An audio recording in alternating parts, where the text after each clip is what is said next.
중년에 필요한 부동산 투자 및 매매 전략. 어제 세무사 사무실에서 50대 부부가 상담하는 모습을 봤습니다. 남편이 서류를 펼쳐놓으며 말했습니다. 집 세 채 갖고 있는데 세금이 1년에 5천만 원 나옵니다. 도저히 못 버티겠어요. 세무사가 조용히 물었습니다. 왜 진작 정리 안 하셨습니까? 남편이 한숨을 쉬었습니다. 집값 오를 줄 알았죠. 근데 안 올랐어요. 이제 팔려고 해도 세금 때문에 못 팔겠어요. 세무사가 고개를 저었습니다. 20대 투자법으로 50대를 사시면 안 됩니다. 나이마다 전략이 달라야 합니다. 그 순간 저는 깨달았습니다. 중년의 부동산 투자는 젊은이와 완전히 달라야 한다는 것을 말입니다. 오늘 중년에게 꼭 맞는 부동산 전략을 말씀드리겠습니다. 그날 밤 저는 잠을 이룰 수 없었습니다. 저도 50대입니다. 집 2채를 갖고 있습니다. 혹시 저도 잘못하고 있는 건 아닐까 불안했습니다. 다음 날 부동산 전문가를 찾아갔습니다. 30년 경력의 베테랑이었습니다. 중년 부동산 투자, 뭐가 제일 중요합니까? 전문가가 단호하게 답했습니다. 타이밍입니다. 20대는 언제 사도 됩니다. 시간이 있으니까요. 하지만 50대는 다릅니다.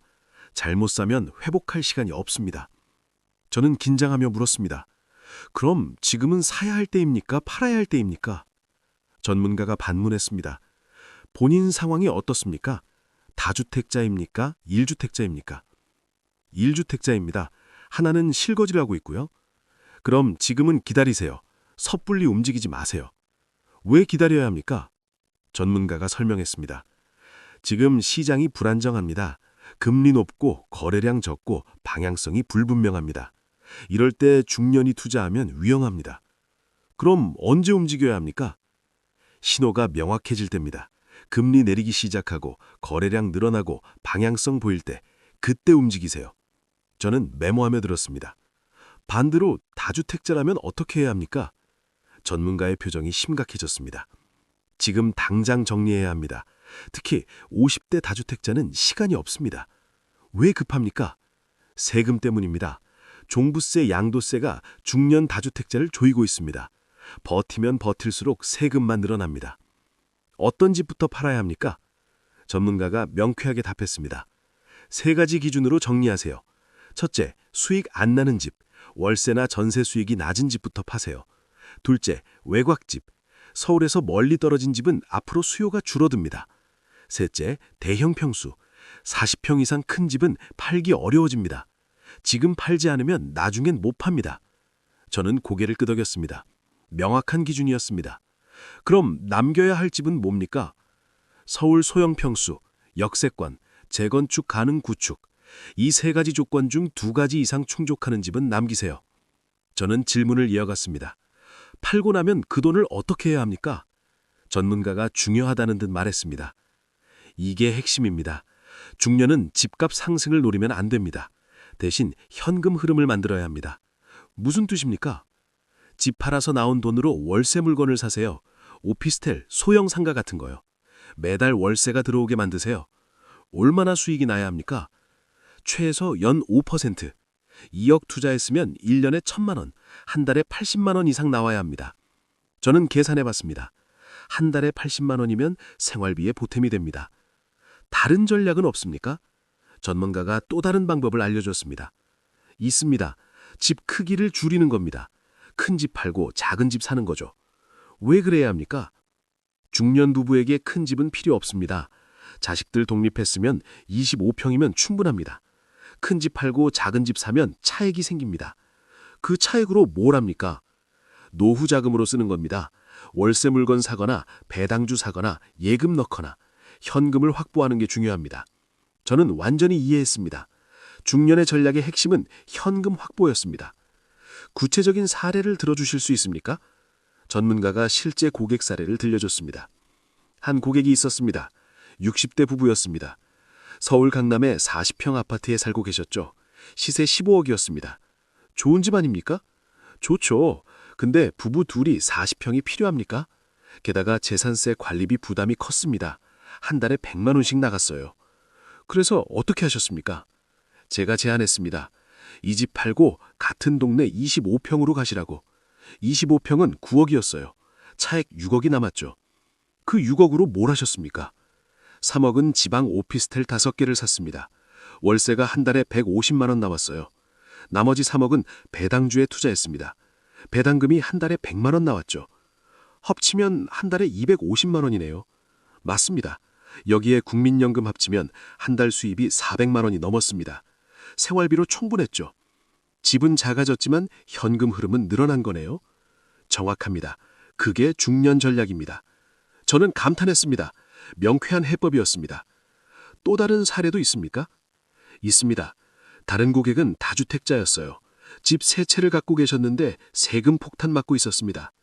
어떻게 도와주셨습니까? 집 2채를 정리했습니다. 외곽 신축 아파트와 경기도 대형 평수 아파트였어요. 팔아서 15억 정도 나왔습니다. 그 돈으로요? 지방 소형 상가 10개를 샀습니다. 각각 1억 5천씩이었어요. 월세가 각각 120만 원씩 나왔습니다. 10개면 한 달에 1,200만 원이네요. 맞습니다. 1년이면 1억 4,400만 원입니다. 세금 내고도 한 달에 1,000만 원 가까이 남았습니다. 대단하네요. 그분은 지금 완전한 경제적 자유를 누리고 계십니다. 일 안 해도 되고 여행 다니고 취미 생활하고 행복하게 사세요. 저는 그 이야기를 들으며 결심했습니다. 저도 전략을 바꿔야겠다고 말입니다. 집으로 돌아와 제 상황을 점검했습니다. 저는 서울 은평구 33평 아파트에 살고 있습니다. 시세 7억입니다. 아내와 둘이 삽니다. 솔직히 33평이 필요 없습니다. 25평이면 충분합니다. 저는 결심했습니다. 집을 줄이기로 말입니다. 33평을 팔고 같은 동네 25평 재건축 예정 아파트를 샀습니다. 가격은 5억이었습니다. 차액이 2억 남았습니다. 이 돈으로 지방 오피스텔 3개를 샀습니다. 각각 6천만 원씩이었습니다. 월세가 각각 45만 원씩 남았습니다. 한 달 수임이 135만 원입니다. 1년이면 1,620만 원입니다. 퇴직 후 국민연금 150만 원에 월세 135만 원을 합치면 한 달 수입이 285만 원입니다. 생활비로 충분합니다. 여유도 있습니다. 주변 사람들은 이해하지 않았습니다. 왜 집을 줄여요? 큰 게 좋잖아요. 하지만 저는 확신이 있었습니다. 중년에게 필요한 건 큰 집이 아니라 현금 흐름이라는 것을 말입니다. 3개월이 지났습니다. 제 선택이 옳다는 걸 확인했습니다. 작은 집이 오히려 편했습니다. 청소하기 쉽고 관리비 적고 재산세도 적었습니다. 매달 월세가 꼬박꼬박 들어왔습니다. 통장을 확인할 때마다 기분이 좋았습니다. 무엇보다 마음이 편안했습니다. 노후 걱정이 줄어들었습니다. 여러분도 지금 고민하고 계실 겁니다. 집을 어떻게 해야 할지 말입니다. 중년의 부동산 전략을 기억하십시오. 다주택자라면 지금 당장 정리하십시오. 외곽부터, 대형 평수부터, 수익 안 나는 집부터 파십시오. 1주택자라면 집 크기를 줄이십시오. 큰 집 팔고 작은 집 사십시오. 차액으로 현금 흐름을 만드십시오. 투자하실 거라면 집값 상승을 노리지 마십시오. 대신 월세 수익을 만드십시오. 분산 투자하십시오. 한 곳에 몰빵하지 마십시오. 무엇보다 나이를 고려하십시오. 20대 전략으로 50대를 살지 마십시오. 중년의 부동산 투자는 수익이 아니라 안정입니다. 대박이 아니라 꾸준함입니다. 모험이 아니라 보수입니다. 여러분의 안정적인 노후를 진심으로 응원합니다. 이 영상이 도움이 되셨다면 주변 분들께도 꼭 공유해 주십시오. 구독과 좋아요는 더 많은 분들께 현명한 전략을 전하는 힘이 됩니다. 감사합니다.